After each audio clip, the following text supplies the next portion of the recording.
जय हिंद दोस्तों। आशा करता हूँ आप सभी बढ़िया होंगे और आपकी तैयारी एकदम बढ़िया चल रही होगी। आपका निष्कर्ष एकेडमी में स्वागत है। आपने कभी सोचा है कि अगर भारत का संविधान नहीं होता तो क्या होता? ना हमें बोलने की आज़ादी होती, ना वोट देने का अधिकार होता, ना अदालतों से न्याय मिलने की आशा होती, तो फिर देश कैसे चलता? व्यवस्था ही खराब हो जाती। तो इस व्यवस्था को सही रूप से चलाने के लिए ही संविधान सभा द्वारा संविधान का निर्माण किया गया है। आज हम इसी सेशन में जानेंगे संविधान क्या होता है, इसके कार्य क्या हैं और संविधान निर्माण के लिए कैसे किया गया, उसके बैकग्राउंड या हिस्ट्री में क्या क्या क्या कदम लिए गए, क्या क्या कार्य हुए, ये सभी की जानकारी लेंगे हम। और ये एग्ज़ाम के लिए काफ़ी इम्पोर्टेंट है। यूपीएससी और स्टेट पीसीएस के द्वारा यहाँ से काफ़ी क्वेश्चन पूछे जाते हैं। डायरेक्ट इनडायरेक्ट काफ़ी क्वेश्चन पूछे जाते हैं। तो हम शुरुआत करते हैं। संविधान क्या है? संविधान विशिष्ट कानून वैधता वाला एक विविध विधिक दस्तावेज है। कानून एक दस्तावेज है। इसमें राज्य के मूलभूत संस्थाओं की स्थापना का और ढांचे का निहित होता है कि उनकी स्थापना कैसे की जाएगी, स्थापना कैसे की गई है, उनके क्या कार्य होंगे, उन सबको संविधान में बताया जाता है। जैसे न्यायालय के क्या कार्य होंगे, कार्यपालिका के क्या कार्य होंगे, और जो संस्थाएं हैं, सरकारी संस्थाएं हैं, उनके कैसे काम होंगे, चुनाव आयोग है जैसे वो किस तरह से कार्य करेगा, ये सारी जानकारी। यह किसी राष्ट्र की नियमित पुस्तिका होती है और उस समाज और उसके कानूनों को विनियमित करती है।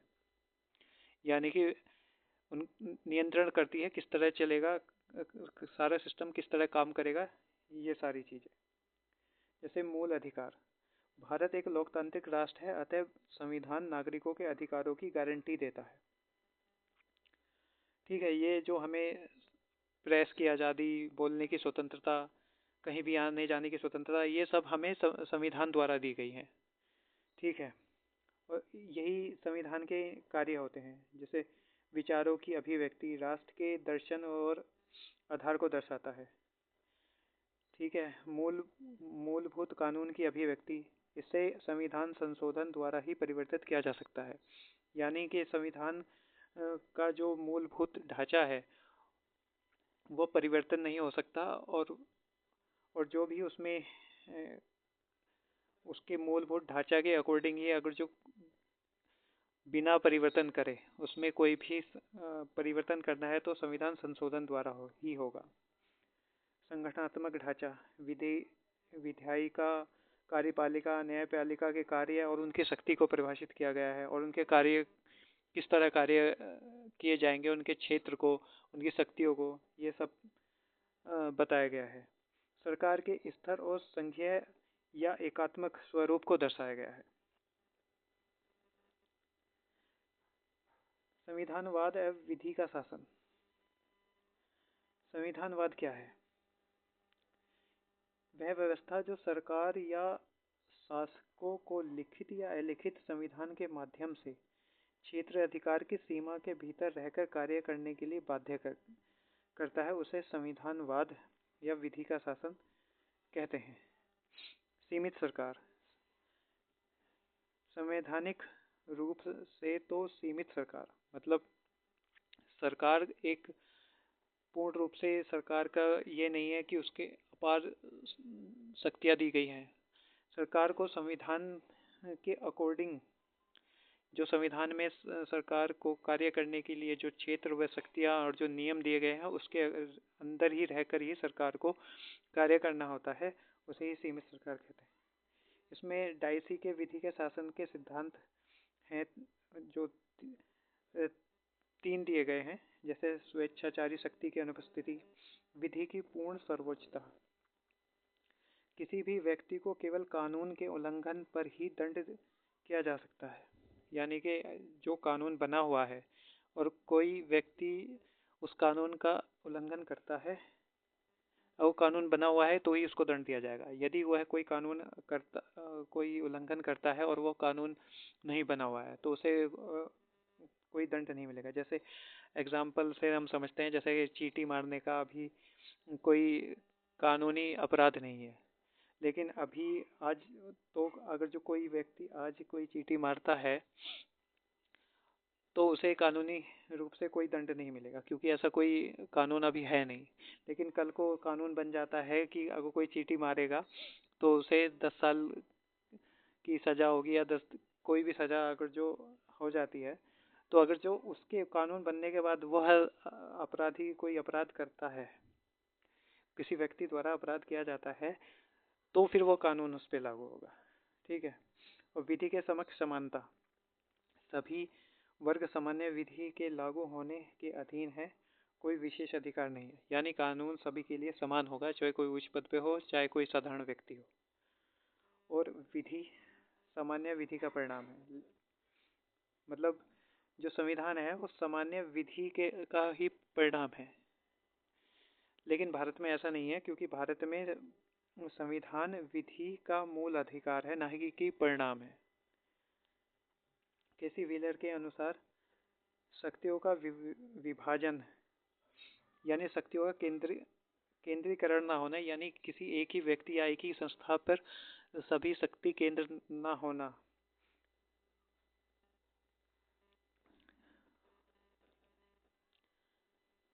संविधानवाद का अर्थ है, यानी केसी व्हीलर के अनुसार जो शक्तियों का विभाजन है, ना कि शक्तियों का केंद्रीकरण ही, यही संविधानवाद का सही अर्थ है। देखिए, इससे यूपीएससी द्वारा प्रश्न काफ़ी पूछे जाते हैं। देखिए, इसका एग्जाम्पल है, 2014 में क्वेश्चन आया है, संविधान सरकार का आशय क्या है। ये सभी आप इन सभी को आंसर को आपको सोल्व करना है और कमेंट बॉक्स में बताना है। ठीक है।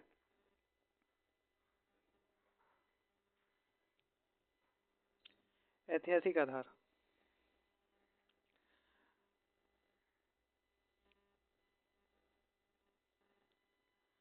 संविधान का अध्ययन करने के लिए आवश्यक है कि संविधान के निर्माण के पूर्व और निर्माण के समय घटनाओं का अध्ययन करते हैं। इसकी क्या क्या परिस्थिति, क्या क्या उस समय कार्य किए गए थे संविधान निर्माण के दौरान।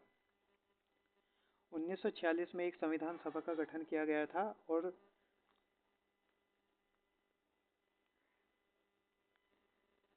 देखिए 1946 को एक संविधान सभा का गठन किया गया था, और 26 जनवरी 1950 को संविधान पूर्ण रूप से अस्तित्व में आया था। तो ब्रिटिश शासन के अंतर्गत संविधान घटनाओं की भूमिका, तो इस पे अभी चर्चा करते हैं कि ईस्ट इंडिया कंपनी जब भारत आई थी तो वह काम करने के लिए आई थी, बिजनेस करने के लिए आई थी।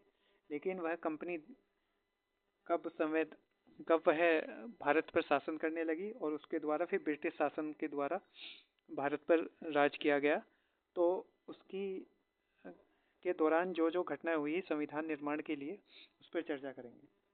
तो ईस्ट इंडिया कंपनी के अधीन जो विकास हुआ वो हुआ 1773 से 1858 तक, और उसके पास ब्रिटिश ताज के अधीन संविधान का निर्माण हुआ, वो हुआ 1858 से लेकर 1947 तक, जब हमारा देश आज़ाद हुआ। तो चलते हैं हम ऐतिहासिक आधार पार्ट 1। हम ये लेके चलेंगे जो ईस्ट इंडिया कंपनी के अधीन संवैधानिक विकास हुआ 1773 से लेकर 1858 तक। ठीक है।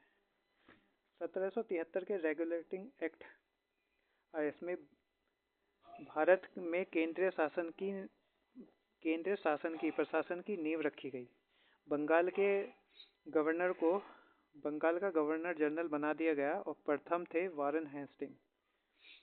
और 4 सदस्य इनकी कार्यकारी परिषद का गठन किया गया था जो इनको सलाह देने का कार्य करती थी। और 1774 में कलकत्ता में उच्चतम न्यायालय की स्थापना की गई जिसमें एक मुख्य न्यायाधीश था, 3 अन्य थे। लेकिन यह उच्चतम न्यायालय सुप्रीम कोर्ट ये आज वाला नहीं है जो केंद्र में है। इसकी स्थापना 1900 आगे हम पढ़ेंगे 1935 में हुई थी। ठीक है, ये आज वाला नहीं है जो केंद्र में है। ठीक है। और उसके बाद 1784 में का ईस्ट इंडिया एक्ट आया। इसमें कंपनी के कार्य को 2 हिस्सों में बांट दिया।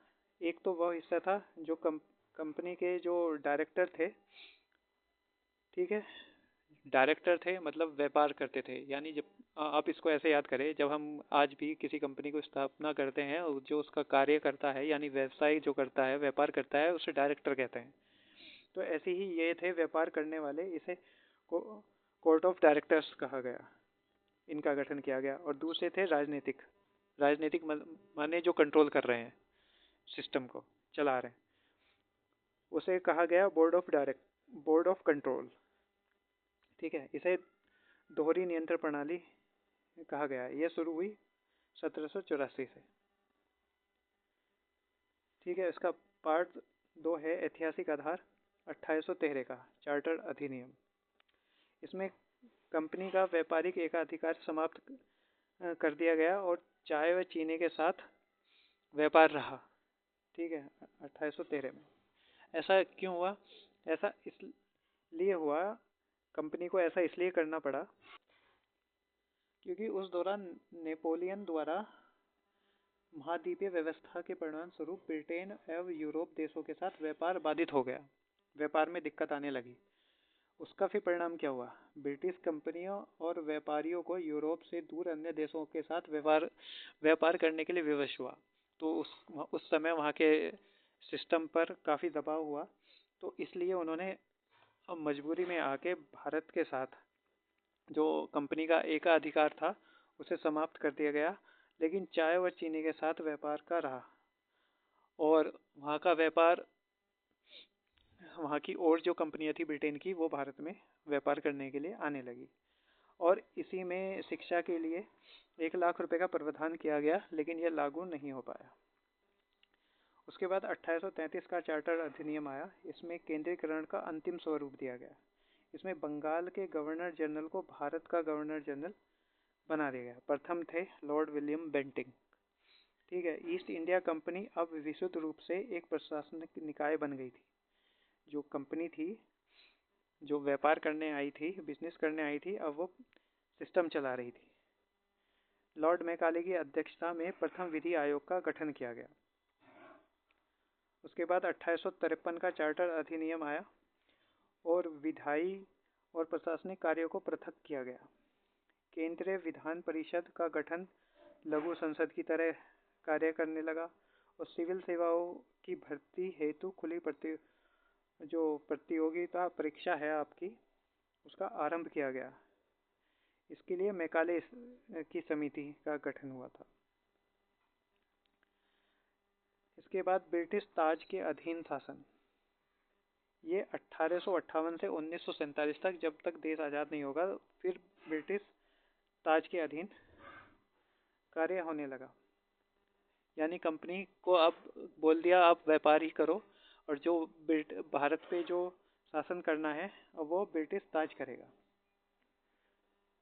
1858 का भारत शासन अधिनियम। इसमें भारत शासन को अच्छा बनाने का अधिकार वाला अधिनियम था। इसमें जो गवर्नर जनरल का नाम था वो बदलकर वायसराय कर दिया। यानी वायसराय का मतलब ये जो व्यक्ति जो अब राज कर रहा है, ये सीधा जो ब्रिटिश ताज है उसके अंडर में सीधा काम कर रहा है, तो ये वायसराय हो गया। ठीक है, इसको ऐसे याद कीजिएगा। किया गया प्रत्यक्ष प्रतिनिधि लॉर्ड कैनिंग था।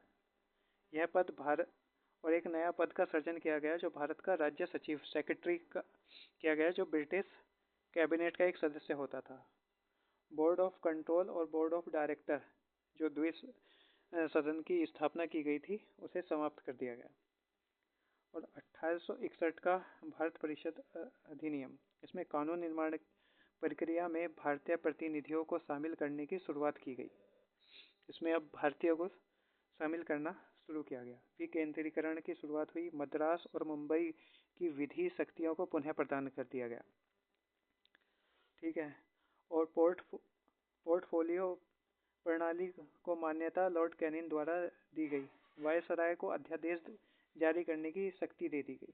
जैसे अभी भी हमारा जो राष्ट्रपति हैं, जब संसद सत्र में नहीं चलती है, वो अध्यादेश दे सकते हैं, वैसे ही ये वायसराय अध्यादेश जारी कर सकते थे।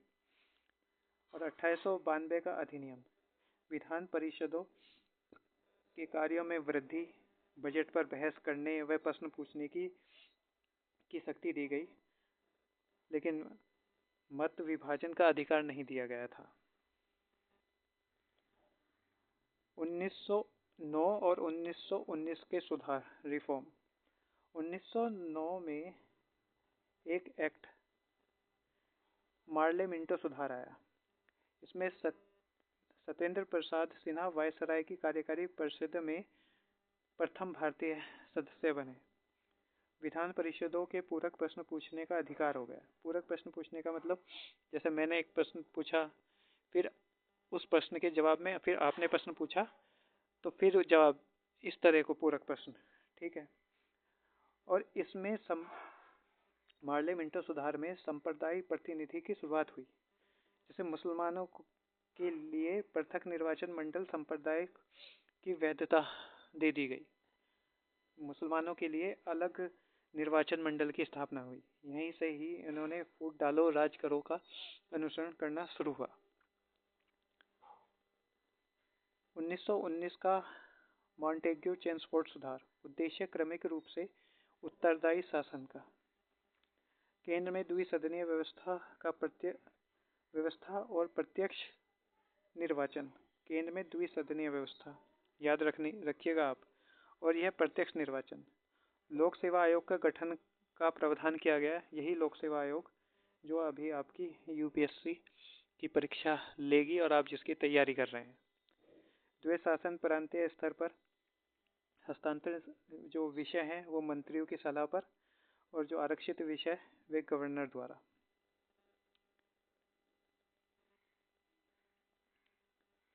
साइमन कमीशन से लेकर 1935 तक घटनाक्रम। साइमन कमीशन 1927 में द्वैत शासन की समीक्षा हेतु साइमन कमीशन आया, जिसका भारतीय द्वारा बहिष्कार किया गया था और इसे श्वेत कमीशन कहा था, क्योंकि इसमें सभी लोग अंग्रेज ही थे। संप्रदाय पंचाट 1932 में रैमजे मैकडोनल्ड द्वारा दलितों के लिए पृथक निर्वाचन के लिए, जैसे अभी इन्होंने मार्ले मिंटो ने मुस्लिमों के लिए अलग चुनाव मंडल की व्यवस्था की, ऐसे ही इन्होंने और विभाजन को और बढ़ाने के लिए दलितों को भी पृथक किया गया। लेकिन वो गांधी जी के अनशन के द्वारा, पूना समझौता के द्वारा यह लागू नहीं हो पाया। ये हम हिस्ट्री में अच्छे से पढ़ेंगे। अभी के लिए आप इतना ही समझ लीजिए। 1935 का अधिनियम, इसमें शक्तियों का विभाजन, 3 सूचियां बनाई गई, संघ सूची, प्रांतीय संवर्ती सूची। जो अब अवशिष्ट शक्ति है वो वायसराय के पास है। जैसे अभी भी हमारे संविधान में 7वीं अनुसूची में यही है, संघीय सूची, प्रांतीय सूची, राज्य सूची और संवर्ती सूची। और अवशिष्ट शक्ति यहाँ अभी के समय केंद्र के पास होती है, वैसे ही उस समय वायसराय के पास होती थी। अखिल भारतीय संघ, प्रांत और देशी रियासत कभी लेकिन ये अस्तित्व में नहीं आ पाए। प्रांतीय स्वायत्तता, प्रांतों में द्वैत शासन जो था वो समाप्त कर दिया गया और संघीय न्यायालय की स्थापना की गई 1947 में। यह है संघीय न्यायालय जो आज का हमारा जैसे सुप्रीम कोर्ट है।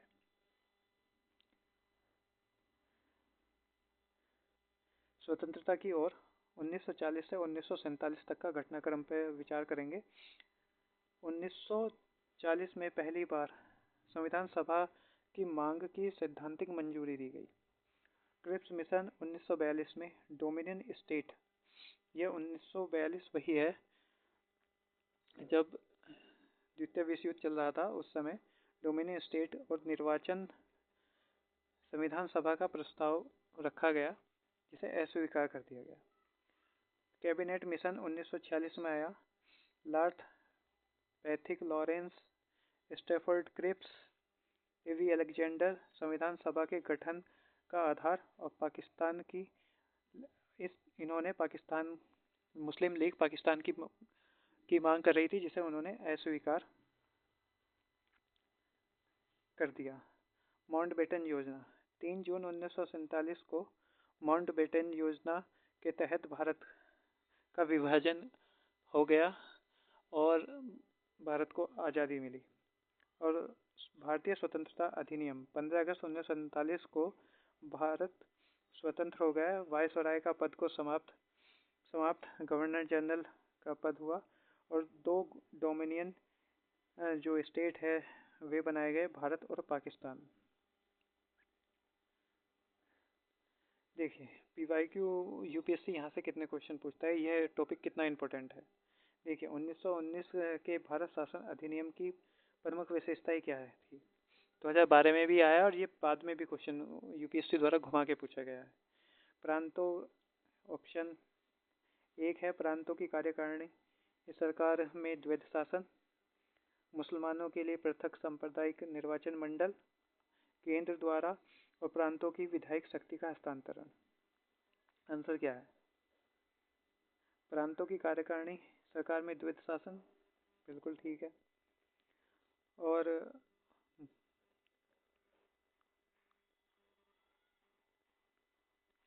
ठीक है, केंद्र, और इसका जवाब आप कमेंट बॉक्स में देना। भारत शासन अधिनियम 1935 द्वारा संघ में अवशिष्ट शक्तियां किसे दी गई थी? देखो 2018 में आया। इसका भी आंसर आप कमेंट बॉक्स में देना। और मेंस के लिए क्वेश्चन, भारत शासन अधिनियम 1935 ने एक संघीय संविधान की नींव रखी, चर्चा कीजिए। जो लोग 2027 की प्रिपरेशन कर रहे हैं वो हमारे टेलीग्राम ग्रुप से जुड़िए। ठीक है, कमेंट बॉक्स में मैं टेलीग्राम का ग्रुप दे दूँगा, लिंक दे दूँगा ग्रुप का। अब वहाँ से जाके देखिए, या आप हमारे यूट्यूब चैनल निष्कर्ष एकेडमी के चैनल पर जाइएगा और वहाँ पर आपको डिस्क्रिप्शन में टेलीग्राम लिंक मिल जाएगा, वहाँ से भी आप ज्वाइन कर सकते हैं। और वहाँ पर अपनी जो उत्तर लेखन करेंगे आप इस क्वेश्चन को वहाँ लिखिएगा, आपकी कॉपी चेक होगी। ठीक है, आप ये लिख के भेजिएगा, क्वेश्चन देखिए आप, आपकी प्रैक्टिस होगी। ठीक है, ये प्रैक्टिस है। इन सभी का जवाब भी आप कमेंट बॉक्स में देना। निम्नलिखित में से किस अधिनियम ने भारत में दास प्रथा को गैर कानूनी घोषित करने का निर्देश दिया? कैबिनेट मिशन 1946 में निम्नलिखित में से कौन सा सही नहीं है? ठीक है, इनका आप कमेंट बॉक्स में आंसर दीजिएगा। संविधान निर्माण, संविधान सभा का गठन कैसे हुआ, किस तरह हुआ, उसके विचार करते हैं। सर्वप्रथम संविधान सभा का जो विचार है वो सर्वप्रथम 1934 में एम.एन. राय द्वारा आया है। ये बहुत ही इम्पोर्टेंट है। ये स्टेट पीसीएस में और यूपीएससी में पता नहीं कितनी बार पूछा गया, बहुत ही इम्पोर्टेंट है। या तो डायरेक्ट ही पूछे गए हैं स्टेट पीसीएस द्वारा, और यूपीएससी और कुछ स्टेट पीसीएस द्वारा का घुमा के कई बार क्वेश्चन पूछा गया है। गठन किसके तहत हुआ? कैबिनेट मिशन के तहत 1946 में हुआ। इसमें कुल सदस्य 389 थे, जिसमें 296 ब्रिटिश भारत के थे, यानी जिस पे डायरेक्ट ब्रिटिश का कंट्रोल था, ब्रिटिश शासन का, और 93 देसी रियासत थे। कार्यकारिणी की जो उनकी प्रणाली थी उसमें प्रथम बैठक 9 दिसंबर 1946 में हुई, जिसमें अस्थायी अध्यक्ष डॉक्टर सचिदानंद सिन्हा हुए, जिसके बाद में स्थायी अध्यक्ष 11 दिसंबर 1946 को डॉक्टर राजेंद्र प्रसाद जी को निर्वाचित किया गया। उपाध्यक्ष एस.जी. मुखर्जी थे। इसका सीधी सी बात है, मुस्लिम लीग तो बहिष्कार ही करेगा, क्योंकि वह पाकिस्तान अलग राष्ट्र की मांग कर रहे थे। उद्देश्य प्रस्ताव 13 दिसंबर 1946 को जवाहरलाल नेहरू द्वारा, ये भी काफ़ी इम्पोर्टेंट है, ये आपको छोटा सा ही दिख रहा है और ये काफ़ी इम्पोर्टेंट है। इसमें से हर पॉइंट से यूपीएससी स्टेट पीसीएस में भर के क्वेश्चन पूछे जाते हैं और कई बार क्वेश्चन पूछे जाते हैं, डायरेक्ट इनडायरेक्ट, ठीक है। और जवाहरलाल नेहरू द्वारा ही प्रस्तुत किया गया था 13 दिसंबर 1946 को, और संवैधानिक संरचना के मूल ढांचे और दर्शन की झलक लगती है। पूरे संविधान की मूल ढांचे और जो संविधान का जो दर्शन है उसकी झलक लगती है। और 22 जनवरी 1947 को स्वीकार किया गया, और जो यही आगे चलकर प्रस्तावना बना। समिति इनका ही गठन किया गया था संविधान निर्माण के लिए। प्रमुख समितियां उनमें थी संघीय शक्ति समिति, संघीय संविधान समिति, जिसके अध्यक्ष कौन थे? जवाहरलाल नेहरू जी। प्रांतीय संविधान और मूल अधिकार समिति के सरदार पटेल जी, और प्रक्रिया नियम समिति, संचालन समिति डॉक्टर राजेंद्र प्रसाद जी। प्रारूप समिति यानी ड्राफ्ट, जिन्होंने वह समिति जिसने संविधान का ड्राफ्ट तैयार किया गया था, वह 29 अगस्त 1947 को उसके अध्यक्ष थे डॉक्टर B.R. अम्बेडकर जी। उसके अन्य सदस्य थे N. गोपी स्वामी अयंगर, ठीक है, आप इन्हें देख लीजिएगा। और अधिनियम, इसमें 26 नवंबर 1949 को संविधान अपनाया गया, अंगीकृत किया गया, अधिनियमित किया गया। उस समय कुल अनुच्छेद 395 अनुच्छेद थे और 8 अनुसूचियाँ थी। और इसमें इसी समय कुछ संविधान के प्रावधान लागू हो गए थे, जैसे कि चुनाव आयोग, ठीक है ना, जो उस समय के लिए जरूरी थे। चुनाव आयोग हो गया, प्रशासन की प्रशासन को चलाने वाली जो हैं, ये सब लागू हो गए। और 26 जनवरी 1950 को पूर्ण रूप से संविधान हमारा लागू कर दिया गया। और 26 जनवरी 1900 की संविधान हमारा 26 नवंबर 1949 को बन गया, लेकिन पूर्ण रूप से लागू 26 जनवरी 1950 को ही क्यों किया गया? इसका कारण है कि लाहौर अधिवेशन के द्वारा 1930 में रावी नदी के किनारे पर जवाहरलाल नेहरू द्वारा संविधान निर्माण की आज़ादी की बात की गई थी, इसलिए उसकी याद में 26 जनवरी 1950 को संविधान पूर्ण रूप से लागू किया गया। अब ये मेंस का टॉपिक है, आलोचनात्मक प्रक्रिया। प्रकृति की आलोचनात्मक, जैसे मेंस में क्वेश्चन आ सकता है कि संविधान निर्माण की आलोचनात्मक टिप्पणी कीजिए, या इस तरह से क्वेश्चन बन सकता है। तो इसकी संविधान सभा की आलोचना कुछ लोगों द्वारा इस तरह की जाती है कि प्रतिनिधि निकाय नहीं था, मतलब सदस्यों का चुनाव प्रत्यक्ष रूप से नहीं हुआ था, अप्रत्यक्ष रूप से चुने गए थे। संप्रभुता का गठन, संप्रभुता का अभाव था। इसका गठन ब्रिटिश सरकार के प्रस्ताव से हुआ है, ठीक है ना। जैसे आपने देखा कि जो संविधान का निर्माण हुआ था वो कैबिनेट मिशन के द्वारा हुआ था, ठीक है ना। तो इसी को ही कहते हैं कि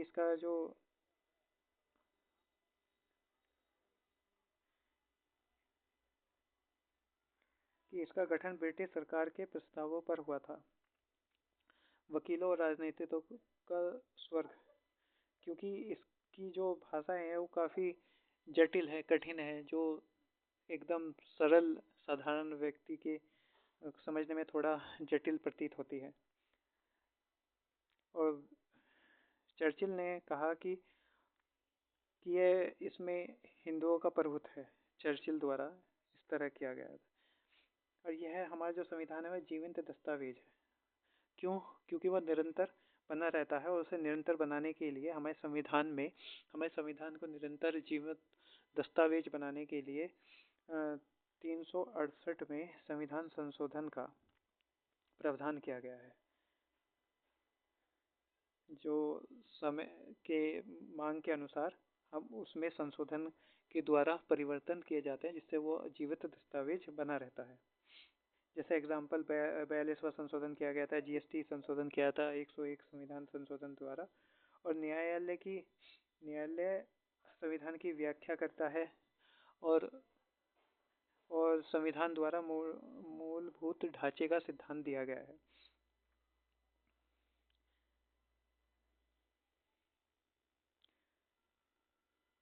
देखिए PYQ में भी यहाँ ये जो टॉपिक आज हमने डिस्कस किया है ये बहुत ही इम्पोर्टेंट है। आपको मैंने काफ़ी इतना बड़ा साधारण भाषा में और अच्छे नोट्स में, कम नोट्स में, जो आपको रिवीजन करने में मदद करेगा, उस तरह के नोट्स बनाकर मैं आपको दिए हैं। ये सभी नोट्स आपको जो PDF है वो हमारे टेलीग्राम ग्रुप पे मिल जाएगी, ठीक है। और UPSC PYQ में पूछा गया है कि प्रारूप समिति के अध्यक्ष, ये क्वेश्चन, ये जो PDF है और जो अभी हमने आज लेक्चर में पढ़ा है, ये बहुत ही इंपॉर्टेंट है। इसकी एक एक PDF में बार बार स्टेट PCS द्वारा और UPSC द्वारा घुमा फिरा के काफ़ी क्वेश्चन पूछे जाते हैं। जैसे यह है, भारत के संविधान का उद्देश्य प्रस्ताव किसके तहत प्रस्तुत किया गया था। और मेंस के लिए क्वेश्चन, क्या संविधान सभा एक संप्रभु निकाय थी? परीक्षण कीजिए। और ये आपके प्रैक्टिस के लिए कि संविधान को 26 जनवरी के दिन लागू करने का निर्णय क्यों लिया गया था। इन सभी को आप PYQ और MCQ के जो क्वेश्चन हैं आप कमेंट बॉक्स में आंसर दीजिएगा, आपको आंसर, और आपको वहीं पर उनके आंसर भी मिलेंगे। और मेंस के जो भी 2027 की तैयारी कर रहे हैं स्टूडेंट, वो मेंस क्वेश्चन लिखें, और जो 26 का ही प्री देंगे वो अपना पूरा फोकस प्री पर करें। प्री के बाद मेंस की प्रैक्टिस करेंगे। वो पूरी प्रैक्टिस, आंसर राइटिंग सब कराई जाएगी, वो हमारे टेलीग्राम ग्रुप पे कराई जाएगी। आप उनसे वहाँ पर जुड़ जाइएगा,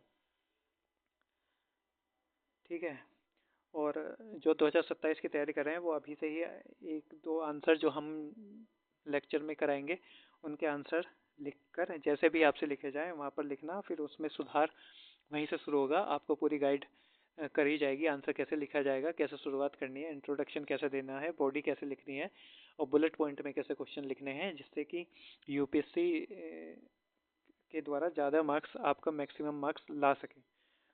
वो सारी गाइड आपको हम प्रोवाइड करेंगे। वो आप हमारे टेलीग्राम ग्रुप से जुड़ जाइएगा, वहीं पर आपके क्वेश्चन लिख के भेजिएगा, फ़ोटो खींचिएगा, PDF बनाइएगा और उस पर अपलोड कर दीजिएगा। वहीं पर आपकी फीडबैक वहीं मिलेगा और आपको कॉपी वहीं चेक होगी, ठीक है। आशा करता हूँ आपको सभी ये अच्छे से समझ में आया होगा।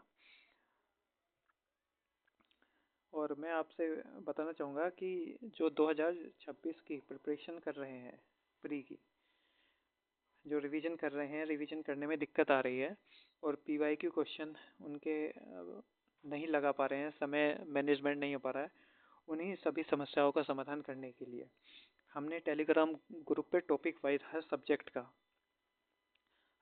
का, पॉलिटी का, हिस्ट्री का, और सभी सब्जेक्ट जो भी पॉलिटी के हैं, और करंट अफेयर जो भी अपडेट है, वो सारी जानकारी हम टेलीग्राम ग्रुप पे करा रहे हैं। और हम हर सब्जेक्ट का टॉपिक वाइज रिवीजन टेस्ट ले रहे हैं और हफ्ते में उन सभी टॉपिक का सब्जेक्ट का फुल टॉपिक रिवीजन भी ले रहे हैं, जो कि आपकी रिवीजन की और आपकी तैयारी को पावरफुल बूस्ट देगा। जो कि आपके जितने अभी आप अगर जो स्कोर 30 कर रहे हैं, 30 कर रहे हैं, जो लोग 30 कर रहे हैं, जो लोग 40 कर रहे हैं, जिसका 50 तक हो रहा है या 45 तक स्कोर हो रहा है, आप इस यहाँ जुड़िए और प्रैक्टिस कीजिए PYQ की और रिवीजन की प्रैक्टिस कीजिए। टेलीग्राम ग्रुप हमारे निष्कर्ष एकेडमी से जुड़कर आपके मिनिमम 10 क्वेश्चन प्लस जुड़ जाएंगे और बस यही तो चाहिए। 45 आप 90 नंबर अगर जो ला रहे हैं बिल्कुल सही, यानी 45 क्वेश्चन करेक्ट करके आ रहे हैं, तो आपका प्री नहीं रुकेगा। बशर्ते आप सी सेट को ध्यान में रखें और सी सेट को अभी से ही तैयार करना शुरू करें, 1-2 घंटे डेली दें, क्योंकि यूपीएससी ने हर बार सी सेट का लेवल बढ़ाता जा रहा है। ठीक है, और आपकी कोई भी राय हो तो कमेंट बॉक्स में ज़रूर दीजिएगा और अपनी तैयारी बढ़िया करते रहिए। धन्यवाद। जय हिंद।